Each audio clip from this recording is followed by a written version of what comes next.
Տիկին Ավանեսյան, կառավարության եսը հիվանդ ես ոնց եք աշխատում,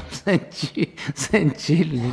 Ոչ միայն կառավարության կեսը, ինչպես գործադիրի նիստի ընթացքում նշեց վարչապետը, այլև ամբողջ երկրում սուրշնչարական վարակների խիստ ակտիվություն կա, ընդ որում պատասխանատուները հայտնում են, հիվանդացության ցուցանիշները նախորդ տարվա միևնույն ժամանակահատվածի համեմատ բարձր են։ Արմավիր, Արագածոտ, Գեղարքունիք, Կոտայք եւ բնականաբար Երևան։ Սուրշնչարականների իրավիճակն առավել սուր է, ընդհանուր դեպքերի 81%-ը մինչև 18 տարեկաններն են։ Երբ որ ջերմաստիճանը նվազում է եւ արդեն բավականին ցուրտ է լինում, դրա հետ մեկտեղ նաեւ օդի խոնավությունն է սկսում իջնել, վիրուսների մի ամբողջ այսպես խումբ կա, որոնք օդակաթիլային եղանակով տարածվում են, երեխաները եթե հաճախում են մանկապարտեզ, հիմնականում փակ տարածքներում են կենտրոնանում եւ բնականաբար եթե նաեւ փակ տարածքը ջերուցվում է, ջերուցման հետ մեկտեղ օդը էլ ավելի է չորանում։ Երևանի քաղաքապետարանից Սուրենկյանը փոխանցում են նոյեմբերի վերջին շաբաթվանից մինչև այս շաբաթվա կես, դեկտեմբերի 3-ը նախադպրոցական հաստատություններում բացականների թիվը 26%-ից հասել է մինչև 33-ի։ Այսպես այդ ժամանակահատվածում նվազագույն թիվը 1% ավելանում է նոյեմբերի 27-ին, հաջորդ օրն իսկ հասնում մինչև 33%-ի, եւ այս թիվը 2 օր շարունակ մնում է գրեթե նույնը։ Իսկ եթե բացարձակ թվերով, ապա Երևանի մանկապարտեզներ հաճախ 27650 երեխա, նրանցից մինչև 9200-ն են անցնող օրերին բացակայել պարտեզից։ Միևնույն ժամանակ հիվանդությունների վերահսկման եւ կանխարգելման ազգային կենտրոնից տեղեկանում ենք, որ օրինակ դեկտեմբերի 1-ին, այսինքն անցնող շաբաթվա, ինչպես նաեւ ձմռան առաջին օրը, ամբողջ հանրապետության մանկապարտեզներում եւ դպրոցներում գրանցել են շուրջ 55030 բացակա, որոնցից միայն 11033-ը սուր շնչառականների պատճառով, իսկ այս թիվը նշում են հվկակից։ Ընդհանուր սաների միայն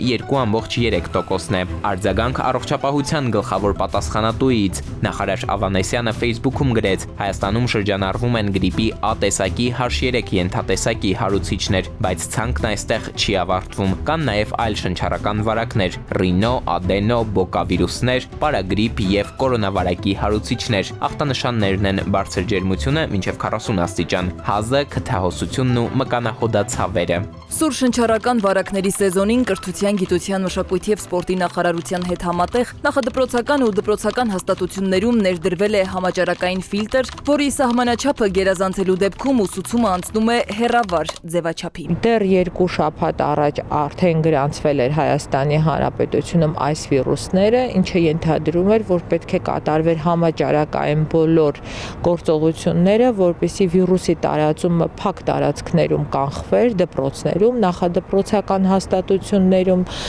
կրթական հաստատություններում։ Կարծում եմ սա ուշացած է, որովհետև այլևս Հայաստանի Հանրապետության մանկական բաժանմունքներում ազատ մարճակալները նորից դարձել են խնդիր։ Իսկ նախարարը պնդում է գրիպի տարածումը կանխարգելելու լավագույն միջոցը պատվաստումն է, նվազեցնում է հիվանդանալու հավանականությունը այսուհանդերձ վարակվելու դեպքում, թեթևացնում հիվանդության ընթացքն ու հնարավոր բարդությունները։ Պարոն վարչապետ, մենք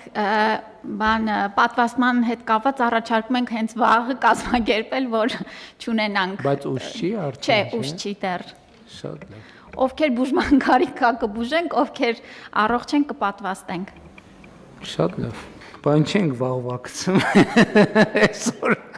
հազիվ հավաքվել եք, չենք կարող կազմակերպենք։ Կարող ենք, հենց այսօր ճիշտ եք ասում։ Պատվաստումների հետ կապված գործադիրի զվարթ քննարկումներին զուգահեռ վիրուսաբանի աչքն է առնում։ Այս կողմում մյուսում խոսակցությունները գրիպի դեմ պատվաստումների մասին են, հարցնում է իսկ մյուս վարակները, որոնց շրջանառությունը հենց նույն գործադիրում էլ փաստում են։ Իմ խորին համոզմամբ նույնիսկ գրիպի վիրուսի դեմ պայքարի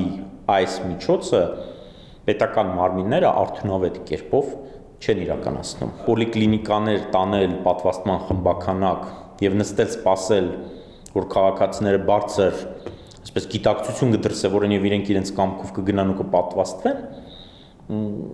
կյանքը ցույց է տալի, որ այդքան էլ արդարացված մոտեցում չի, որտեղ մեծամասնությունը չեն գնում պատվաստվելու։ Ինչքան են պատվաստվել, ինչքան պատվաստանյութ կա Հայաստանի Հանրապետությունում, սրանք տվյալներ են, որի հետ մենք չենք կարողանում աշխատել, որովհետև համապատասխան պաշտոնական էջերում չունենք վիճակագրություն։ Չկա այնպիսի պատվաստանյութ, որ այսպես մուլտիկոմպլեքս է, այսինքն իր մեջ պարունակում է եւ գրիպ, եւ, չգիտեմ, կորոնան եւ այլ մնացած վիրուսները։ Կարելի է պատվաստվել առանձին տարբեր վիրուսների դեմ այն պատվաստանյութերով, որոնք հասանելի են։ Հիմա որոնք են հասանելի բժշկական հիմնարկներում, պոլիկլինիկաներում, հիմնականում գրիպի վիրուսի դեմ պատվաստանյութ են։ Ես հիմա նույնիսկ տեղյակ չեմ, արդյոք կորոնավիրուսի դեմ պատվաստանյութեր կան թե չկան։ Վարակի պիկի շրջանում նոր խոսվում է պատվաստումների մասին։ Պատվաստումները պետք է կատարվեն սեզոնը, վարակի սեզոնը սկսվելուց առաջ, որպեսզի մենք ունենանք էֆեկտիվություն։ Այստեղ առողջապահական փորձագետը հիշեցնում է նաև արդեն հեռավոր 2016-ը, երբ Հայաստան եկավ H1N1-ը, առավել հայտնի խոզի գրիպը։ Պողոսյանն ասում է, պատասխանատուներն ամեն օր հիվանդացության տվյալները թարմացնում էին, ընդ որում տարանջատելով թոքաբորբ ունեցողներին, անգամ բուժօգնության դիմաց հղիներին։ Իսկ հիմա օրինակ առողջապահության նախարարության ենթակայությամբ գործող հիվանդությունների վերահսկման եւ կանխարգելման ազգային կենտրոնի կայքում վերջին պաշտոնական վիճակագրությունը, որ գտնում ենք 2023-ի սեպտեմբերի դրությամբ վարակիչ եւ ոչ վարակիչ հիվանդությունների հետ կապված համաճարակային իրավիճակի մասին է։ Ամենօրյա մոնիտորինգի արդյունքում մենք կարողացանք բավականին լուրջ բարդություններից խուսափել։ Նույնը պետք է արվեր այստեղ։ Իմ տեղեկատվությամբ չի արվում ամենօրյա մոնիտորինգ, իմ տեղեկատվությամբ չունեն տեղեկատվություն թոքաբորբերի թվի հետ կապված, հղիների թվի հետ կապված։ Ընդ որում համաճարակային ամբողջական պատկերն այսպես թե այնպես հնարավոր չէ ունենալ։ Մասնագետներն են նշում, որքան էլ կարևոր լինեն պաշտոնական թվերը, դրանք նույնպես բացարձակ իրականության ցուցիչ չեն։ Մարդիկ կան հիվանդանում են, բայց բուժօգնության չեն դիմում, այսպիսով չգտնելով սեփական տեղը թվերի աշխարհում, եւ հենց այստեղ է, որ պատասխանատու կառույցների վիճակագրության նշանակությունն ընդգծվում է։ Հավելյալ հաշվարկներով իրական ռիսկայնությունն են փորձագետները գնահատում։ Մաքուր օդ շնչեք վիրուսների դեմն առնելու հայտնի բանաձևերից է, բայց հիմա, երբ մայրաքաղաքի օդում փոշու պարունակությունը անգամներով գերազանցում է սահմանային թույլատրելին, հարց է առաջանում, սակայն որտեղից հայթայթել այդ օդը։ Էդուարդ Պողոսյան, Զոհրաբ Քարամյան եւ Վահրամ Ավոյան, Սուրանգյուլ։